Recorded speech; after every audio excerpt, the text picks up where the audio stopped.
Buenos días. Buenos días. ¿Cómo están? Bien, gracias. Qué bueno. Siempre es bueno oír la palabra bien. Cuando se trata de preguntar cómo están. Pero a veces estamos tan acostumbrados a responder bien aunque no estemos bien. ¿Cierto? ¿Les pasa? Hace años conocí a una de las muchas personas que he tenido la oportunidad de conocer. En este caso, esta persona era como la segunda vez que la veía. Y le pregunté, ¿cómo estás? Y en el mismo momento que le pregunté, ¿cómo estás?, su cara cambió y empezó a llorar y dijo, mal. Fue cerca de la época navideña, ella tenía muchos recuerdos demasiado tristes que llegaban a su vida con la época navideña. Literalmente se derrumbó ante la pregunta. Y bueno, eso marcó el inicio de una amistad bien fuerte, bien profunda con ella, mi familia, con su familia. En fin, todavía de vez en cuando que nos vemos tenemos oportunidad de platicar y cada vez preguntar ¿cómo estás? Y esperar una respuesta como es, ¿verdad? No una respuesta automática de bien. ¿Cómo estás? Bien. A veces nos atrevemos a decir algo más y decir, más o menos. Pero ante esa respuesta, generalmente nuestra reacción es de detenernos, ¿verdad? Ya no vamos más adentro porque, pues, por diversas razones. En fin.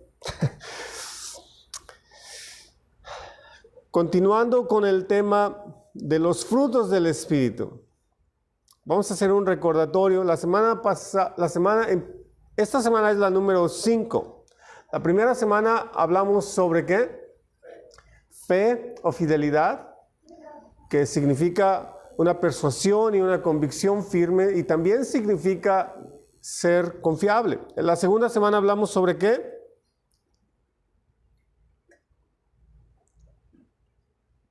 Temor de Dios. ¿Verdad? No es temor solo por temor o miedo, pero es temor de Dios y eso significa reverencia y un profundo respeto hacia Dios.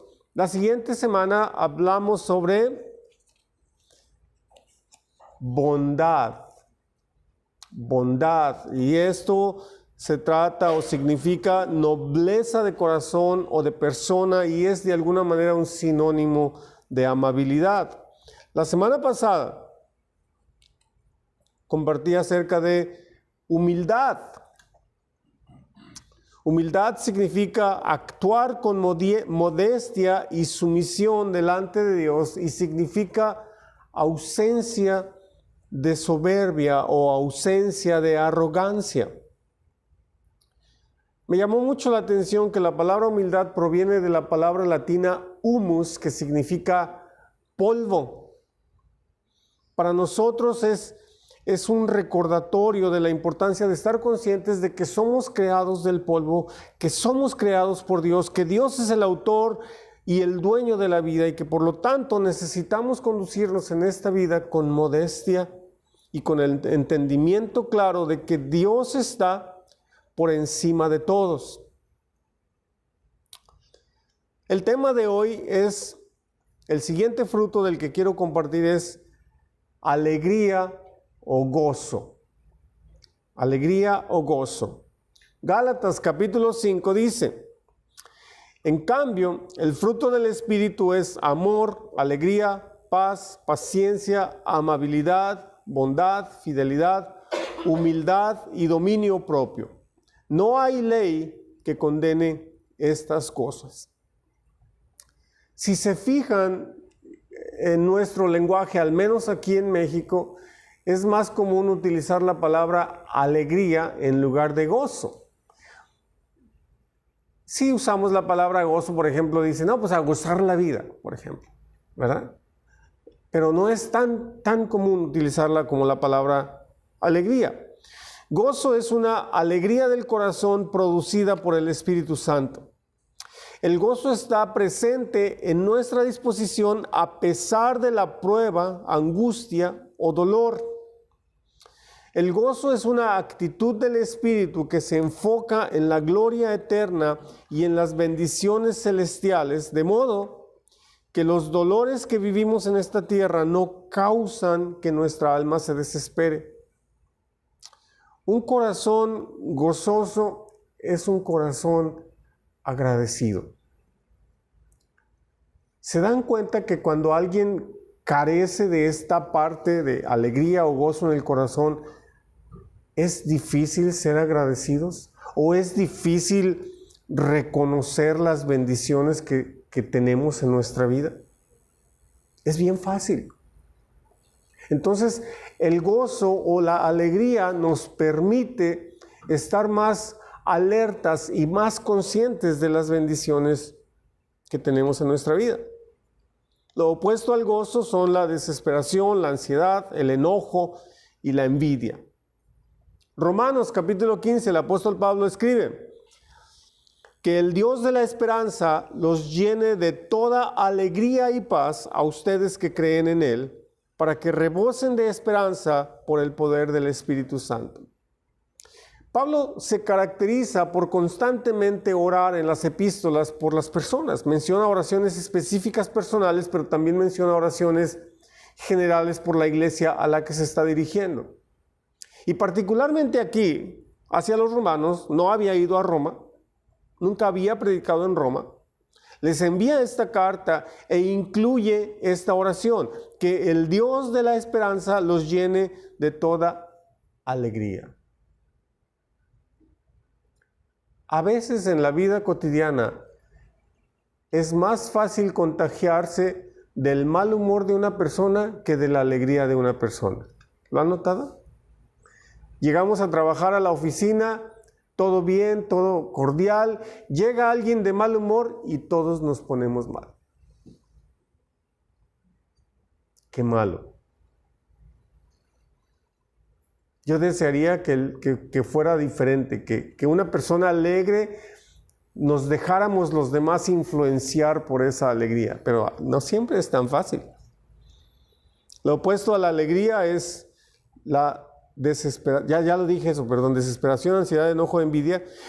El gozo que proviene del Espíritu Santo es muy diferente al gozo que proviene de otras cosas. Si nos damos cuenta, gozo generalmente está relacionado a placer. ¿Se dan cuenta de eso? Generalmente lo relacionamos así. Hay quienes encuentran gozo en prácticas y en pecados que ofenden a Dios, ¿verdad? Hay quienes encuentran ese gozo o ese placer en adicciones, en vicios, en pecados, y es claro que ese no es un gozo producido por el Espíritu Santo. Estaba leyendo sobre una mujer en Texas, ya tiene años, no sé cuántos años. Fue encontrada culpable por asesinar a 2 personas. Cuando estaba haciendo su declaración ante el juez, con todo el cinismo dijo que cada vez que clavaba el puñal en las personas, ella sentía una alegría y un gozo y un placer profundos. Es evidente que puede haber gozo que proviene del diablo. Como consecuencia, ese tipo de gozo es utilizado para destruir, para matar, para robar. Y ya sabemos que es totalmente opuesto a la voluntad de Dios. El gozo que proviene del Espíritu Santo también nos permite alegrarnos por las bendiciones en las vidas de otras personas. Nos permite alegrarnos al ver la prosperidad que hay en la vida de los demás. Nos permite estar conscientes de las constantes bendiciones de Dios en nuestra propia vida.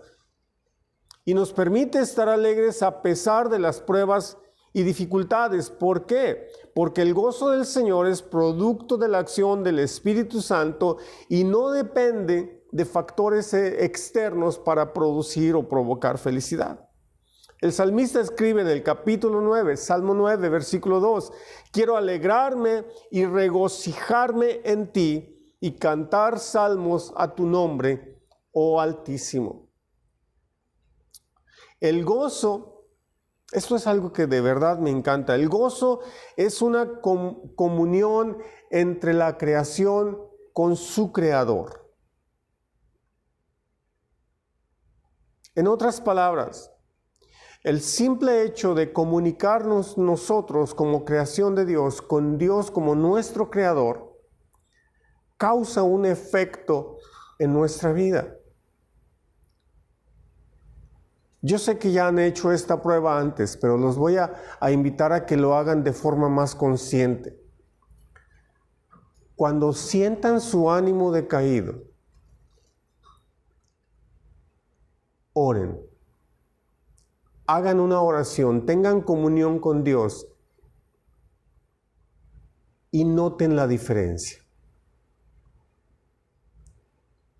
Porque hay una diferencia. Hay una diferencia. El gozo está cuando hay comunión entre la creación y el Creador. El gozo afecta a nuestro cuerpo, pero se produce en nuestras almas y en las facultades más elevadas del alma y del espíritu. ¿Por qué? Porque el Espíritu Santo es donde habita. Y su mayor virtud es ayudar a que no perdamos el gozo cuando enfrentamos tribulaciones o desaciertos. Salmo capítulo 63, el salmista escribe, tu amor es mejor que la vida. Por eso mis labios te alabarán. Te bendeciré mientras viva y alzando mis manos te invocaré. Mi alma quedará satisfecha como de un suculento banquete y con labios jubilosos te alabará mi boca. En mi lecho me acuerdo de ti, pienso en ti toda la noche. A la sombra de tus alas cantaré, porque tú eres mi ayuda. Mi alma se aferra a ti, tu mano derecha me sostiene. El salmista nos expresa cómo él está consciente del amor del Señor y que a causa de eso sus labios alaban al Señor. En el versículo 5 dice que su alma quedará satisfecha, estará gozando, como de un suculento banquete. Y luego dice que con labios jubilosos lo alabará al Señor con su boca. El gozo no es una alegría, el gozo del que estamos hablando no es una alegría pasajera causada por las buenas circunstancias de un momento especial, sino que es una felicidad y satisfacción permanente que permanece no solo en lo externo, pero que proviene de la fe interna y de la comunión con Dios. No sé si alguno de ustedes ha leído recientemente el libro de Nehemías, pero en el libro de Nehemías encontramos un pasaje en el que después de que han estado reconstruyendo, trabajando arduamente en la reconstrucción de los muros de Jerusalén, reúnen al pueblo y se le pide al sacerdote Esdras que lea la ley del Señor para todo el pueblo, para toda la concurrencia. Todos se reúnen, Esdras le construyen un estrado o una plataforma para que pueda leer. Mientras Esdras lee, otros sacerdotes le ayudan al pueblo a entender lo que se está leyendo. Mientras lee, el pueblo es conmovido profundamente, porque con la lectura de la ley de Dios se dan cuenta que ellos han fallado delante de Dios, pero además de esto, son movidos al arrepentimiento y por supuesto Dios está listo para perdonar. Como resultado de ser conmovidos por la lectura de la ley, de ser arrepentidos y de ser perdonados, La gente se emociona de alegría y su alegría la expresan en un llanto en general, con un llanto en general. Al final del día, Nehemías despide al pueblo y les dice esto, Nehemías capítulo 8, versículo 10. Luego Nehemías añadió, ya pueden irse, coman bien, tomen bebidas dulces y compartan su comida con quienes no tengan nada, porque este día ha sido consagrado a nuestro Señor. No estén tristes, pues el gozo del Señor es nuestra fortaleza. Recordemos esta frase, el gozo del Señor es nuestra fortaleza. Por algún motivo, la mayoría de la gente piensa o interpreta a Dios como un Dios demasiado solemne, como demasiado quieto o demasiado callado, hasta aburrido o ceremonioso, qué sé yo. Pero no encontramos en la Biblia que Dios sea así. Claro, es serio en las cosas que requieren seriedad, pero nada de lo demás. Sofonías capítulo 3, versículo 16, son versículos muy interesantes. Aquel día le dirán a Jerusalén, no temas, Sión, ni te desanimes, porque el Señor tu Dios está en medio de ti como guerrero victorioso. Se deleitará en ti con gozo, te renovará con su amor, se alegrará por ti con cantos, como en los días de la fiesta.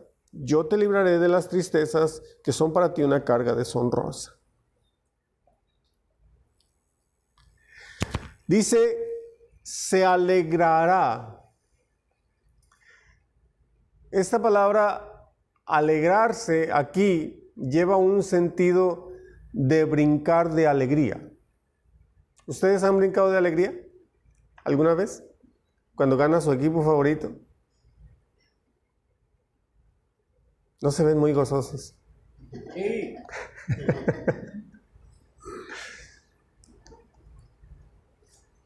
Tenemos diferentes motivos o razones para alegrarnos de repente, ¿verdad? Pero dice que Dios se alegra por nosotros. Pero además dice, con cantos. Ahora yo pregunto, ¿han escuchado a Dios cantar?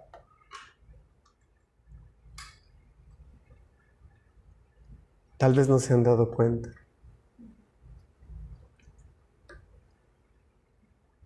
Tal vez escucharon su canto al romper de las olas. O en el trueno en medio de la noche.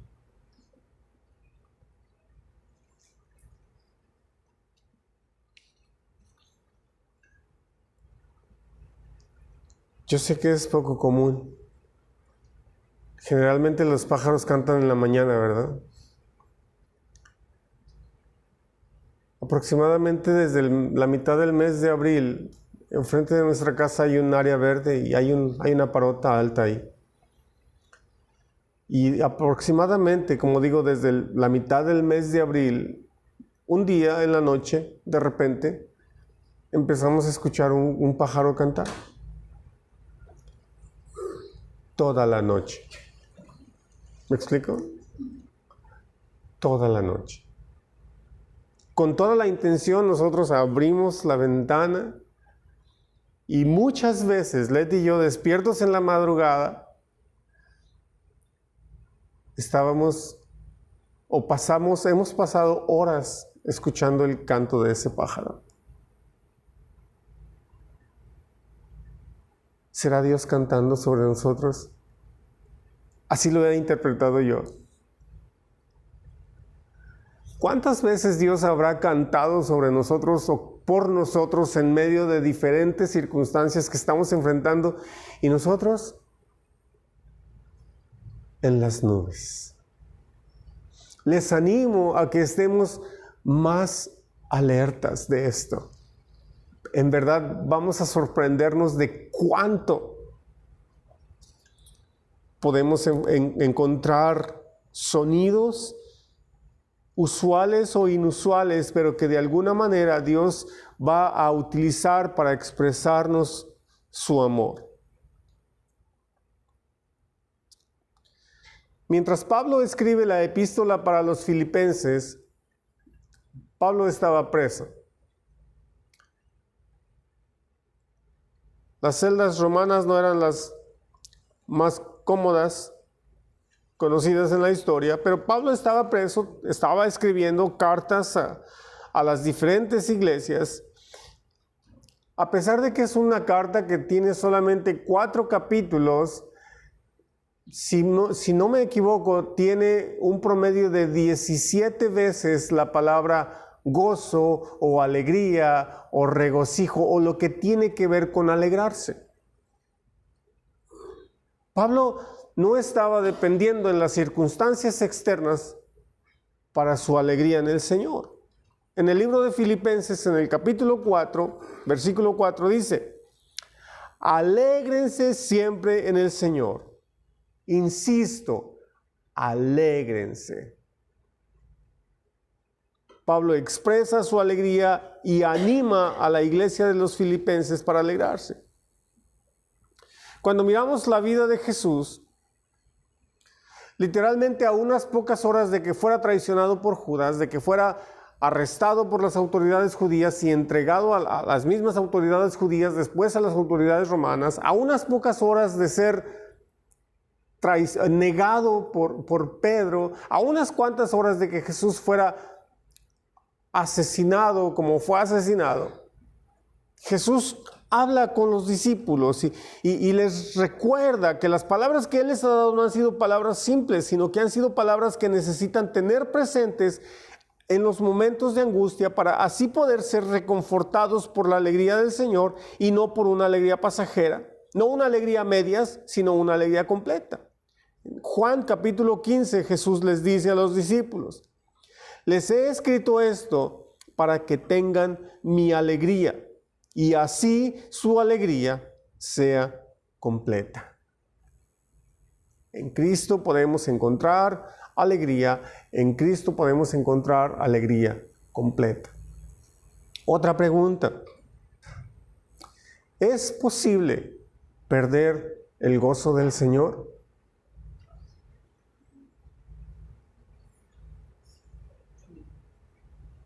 Sí.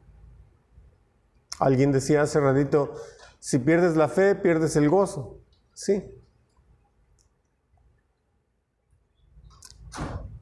Una de las formas más comunes en las que perdemos el gozo es por causa de pecados sin confesar.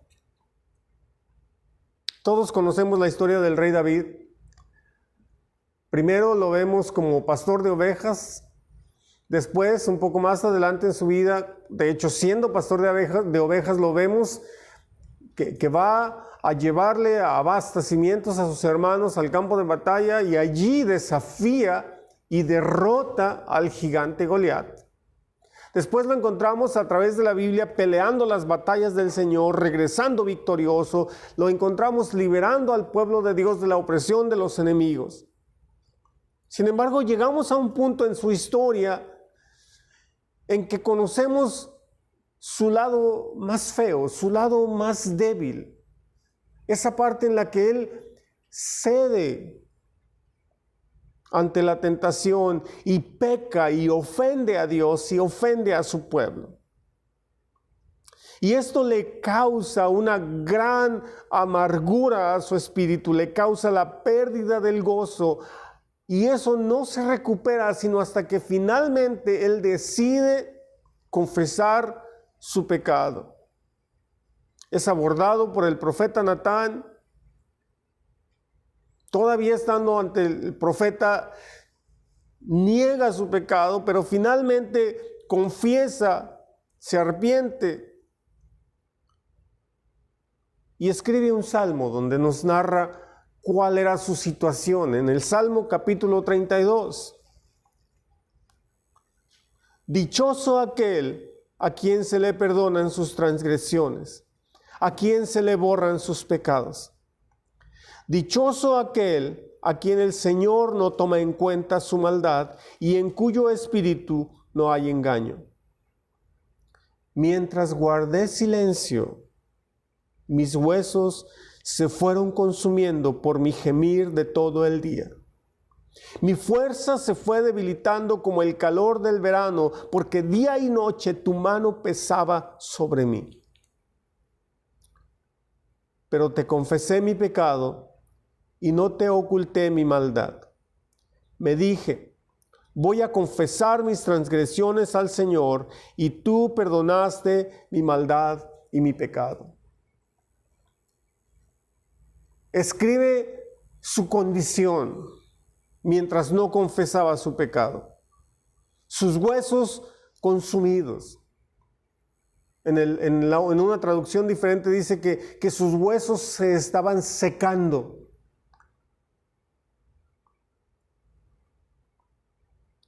Y luego dice que mi fuerza se fue debilitando como al calor del verano.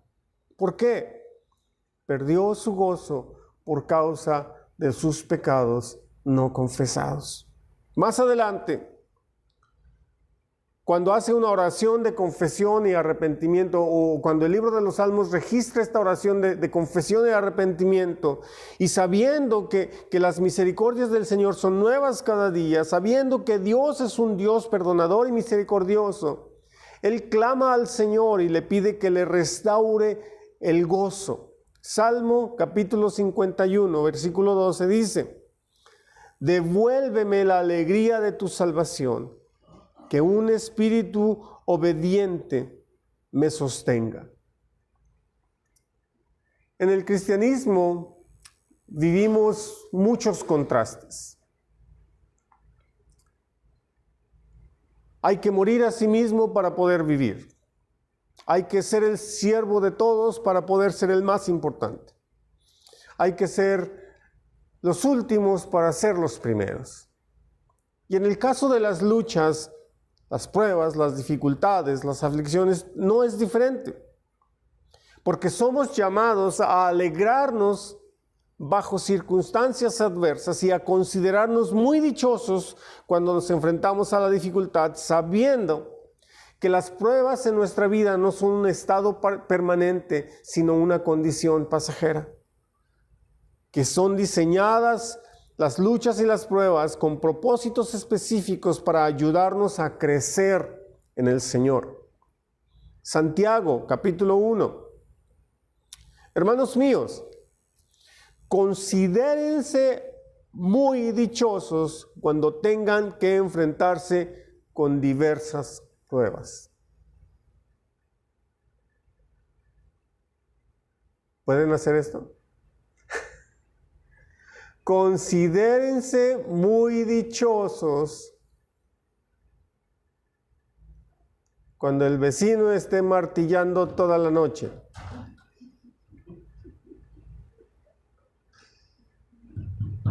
Cuando el borrachito esté afuera de su casa cantando sus propias serenatas.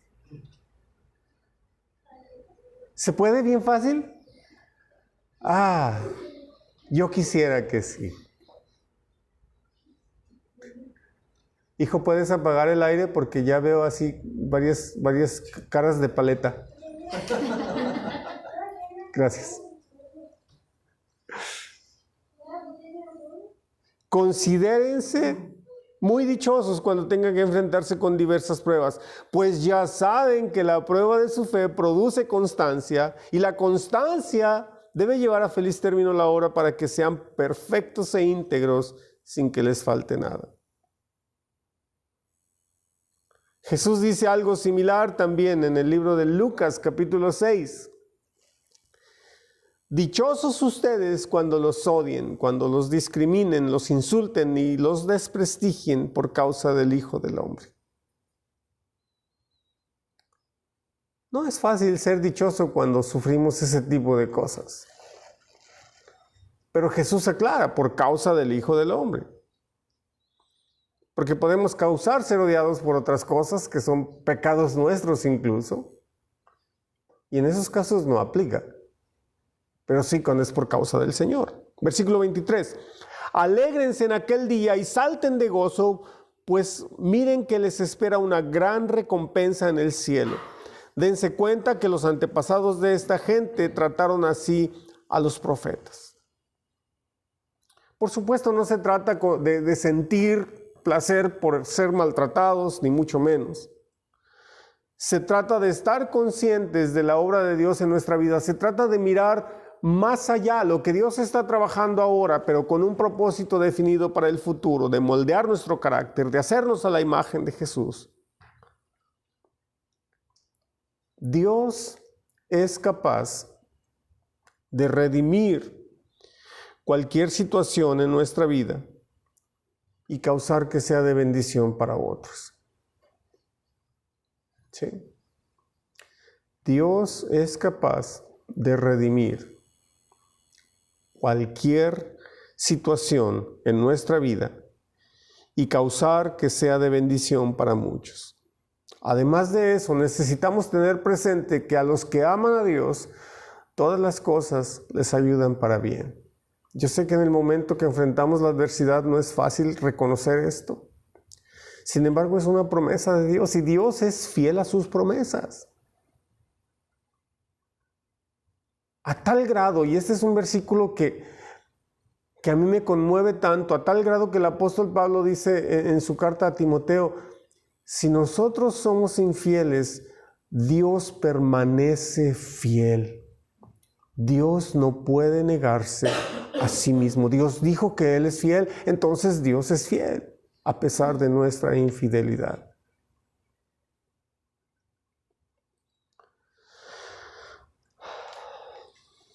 Gozo es una alegría del corazón producida por el Espíritu Santo. Gozo es una actitud del Espíritu que se enfoca en la gloria eterna y las bendiciones celestiales, de modo que los dolores de la tierra no hacen que nuestra alma se desespere. Un corazón gozoso es un corazón agradecido. Oremos. Te damos gracias, Señor, por tu palabra. Te damos gracias por esta mañana y por la oportunidad de aprender más, de estar conscientes que tú eres capaz de redimir nuestras circunstancias, que tú eres capaz de causarlas para nuestro propio beneficio, que tú siempre estás trabajando en nosotros, aunque a veces no nos damos cuenta, y que podemos tener nuestra fuente de gozo y alegría en ti, sin importar las circunstancias externas. Gracias, Señor, por la oportunidad de estar aquí, de adorarte, de conocerte y de aprender de ti. Que bendigas nuestras vidas, que esta semana podamos no solo ser bendecidos, pero también ser de bendición. En el nombre de Jesús. Amén. Amén. Hemos terminado. Dios les bendiga. Tengan una buena semana. Presten mucha atención. Van a escuchar a Dios cantar por ahí de vez en cuando. Tal vez más seguido de lo que piensan. ¿Sí? Si me permiten, les cuento una historia. Se dice de un hombre que estaba en el seminario, y cuando estaba en el seminario, él tenía una hambre cada vez más por conocer de Dios, por aprender de Dios, por escuchar a Dios. Un día, él decide y dice: esta noche no quiero dormir, me voy a ir al bosque, a un lado del río, porque yo quiero escuchar a Dios. Así lo dijo. Entonces llega la noche, se va, acomoda, hace su fogata, mira al cielo lleno de estrellas y dice: Señor, hace lo mismo que Jacob. No te dejo ir si no me bendices. Quiero oír tu voz. Empieza a caer más la noche, a sentirse la pesadez de la oscuridad, pero entonces las estrellas brillan más. Entonces se da cuenta que no hay ruidos ajenos al bosque y es consciente del fluir del agua en el río, los sapos por acá, los tecolotes por allá. Y él pasa una hora y otra hora y voltea y dice: Señor, te estoy esperando, quiero oír tu voz. Pasan las horas, finalmente, por allá en el horizonte empieza a ver los primeros rayos del sol. Cuando ya sale el sol, se pone de pie y dice: qué pena, vine a oírte y no me dijiste nada. Y en ese momento viene como una recapitulación de la noche, todos los diferentes sonidos, y siente que Dios le dijo: toda la noche estuve hablando contigo y tú ni cuenta te diste. Les animo a que estemos más alertas y escuchemos más la voz de Dios. Hasta podemos orar y decirle: Señor, ayúdame a escucharte hoy, de la forma en la que tú te quieras expresar conmigo. Les garantizo una sorpresa, en verdad, se los garantizo. Bueno, que Dios les bendiga.